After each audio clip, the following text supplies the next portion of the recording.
తిరుమలలో చిరుత మరోసారి కలకలం సృష్టించింది. శ్రీవారి మెట్టు దగ్గర చిరుతపులి సంచారం చేస్తోంది. రాత్రి కంట్రోల్ రూమ్ దగ్గర సెక్యూరిటీ గార్డ్ కి చిరుతపులి కనిపించింది. దీంతో వారు భయంతో పరుగులు తీశారు.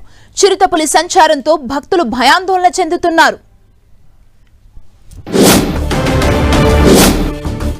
తిరుమలలో మరోసారి చిరుత కలకలం రేపింది. మనం చూడొచ్చు, సీసీ ఫుటేజ్ లో రికార్డ్ అయిన విజువల్స్ ని చూడొచ్చు. శ్రీవారి మెట్టు ప్రాంతంలో చిరుతపులి సంచారాన్ని మనం చూస్తున్నాం. ప్రెసెంట్ రాత్రి కంట్రోల్ రూమ్ దగ్గర చిరుతపులి కనిపించింది. భయంతో కంట్రోల్ రూమ్ లోకి వెళ్లారు సెక్యూరిటీ గార్డ్స్. తిరుమలలో చిరుత సంచారం అన్న వార్త రావడంతో భక్తులు తీవ్ర భయాందోళన వ్యక్తం చేస్తున్నారు. తిరుమలలో మరోసారి చిరుతపులి కలకలం రేపిందని చెప్పాలి. శ్రీవారి మెట్టు దగ్గర చిరుతపులి సంచరిస్తున్న విజువల్స్ ని మనం చూడొచ్చు. సీసీటీవీకి సంబంధించిన విజువల్స్ మనం ప్రెజెంట్ చూస్తున్నాం. రాత్రి టైంలో కంట్రోల్ రూమ్ దగ్గర చిరుత కనిపించింది. దీంతో చిరుత కనిపించగానే భయంతో కంట్రోల్ రూమ్ లోకి వెళ్లారు సెక్యూరిటీ గార్డ్స్. చిరుతపులి సంచారంతో భక్తులు భయాందోళన వ్యక్తం చేస్తున్నారు.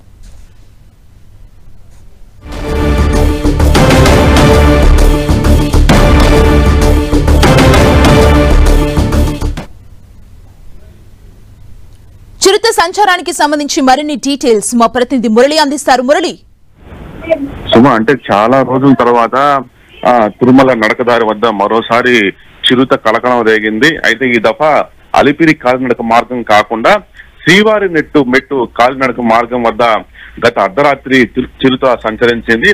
కంట్రోల్ రూమ్ కి అతి సమీపంలోనే ఒక చిరుత ఒక 2 కుక్కలను వేటాడుతూ సీసీ కెమెరా చిక్కింది. నిజానికి అదే సందర్భంలో టీటీడీకి సంబంధించిన ఆ కంట్రోల్ రూమ్ లో దీపక్ అనే ఒక కంట్రోల్ కూడా అక్కడే డ్యూటీ విధుల్లో ఉన్నారు.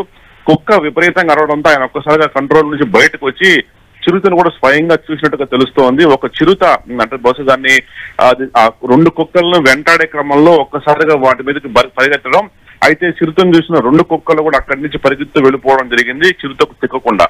మొత్తంగా ఈ దృశ్యాలు సీసీ కెమెరాలో చాలా స్పష్టంగా నమోదయ్యాయి.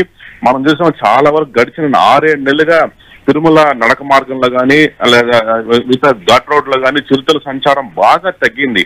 చాలా కాలం తర్వాత మరోసారి ఈవేళ మళ్ళీ చిరుతపులి కనిపించింది. అయితే శ్రీవారి మెట్టు కాలినడక మార్గంలో చాలా తక్కువ సంఖ్యలో భక్తులు నడిచి కొండపైకి వెళ్తుంటారు. అయితే తిరుమల వెళ్ళడానికి ఇది చాలా దగ్గర మార్గం కూడా. కొంతమంది ఈ మార్గం కూడానే కొండపైకి వెళ్తూ ఉంటారు. అయితే ఈ మార్గం కూడా దట్టమైన అటవీ ప్రాంతం. అంటే అలిపిరితో పోల్చుకుంటే ఇది బాగా దట్టంగా ఉండే అటవీ ప్రాంతం. ఇక్కడ సాయంత్రం 6-7 తర్వాత ఎవరు కూడా ఈ మార్గం గుండా కొండపైకి నడిచి వెళ్లే సాహసం చేయబోరు. ఇక్కడ కూడా టీటీడీ కొన్ని ఆంక్షలు అమలు చేస్తోంది. అయితే ఈ నేపథ్యంలో ఒక్కసారిగా శ్రీవారి మెట్టు నడక మార్గంలో చిరుతపులి కనిపించడం ఒక్కసారి కలకలం రేగింది. అయితే అటవీ సిబ్బంది మాత్రం ఆ తర్వాత ఘటనా స్థలానికి చేరుకున్నారు. అక్కడంతా కూడా చిరుతలు ఉన్నాయా లేదా ఉంటే వాటిని తిరిగి అడవిలోకి పంపించే కొన్ని ప్రయత్నాలు అయితే చేయడం జరిగింది. ప్రస్తుతం ఈ సమాచారం ఇప్పటికే టీటీడీ అటవీ సిబ్బంది కూడా అందడం జరిగింది. ఆ చిరుత బహుశా దాని వయసు ఏంటి, ఎక్కడి నుంచి వచ్చి ఉండొచ్చు, ఏ మార్గం నుంచి వచ్చి ఉండొచ్చు లాంటి అనేక అంశాల్లో టీటీడీ అటవీ సిబ్బంది ఆరా తీస్తున్నారు. ఇది అంటే మరోసారి మరో 2-3 సందర్భాల్లో కానీ చిరుత కనిపిస్తే ఆ తర్వాత బోను పెట్టే ఆలోచనలో టీటీడీ ఉంది. Thank you Murali.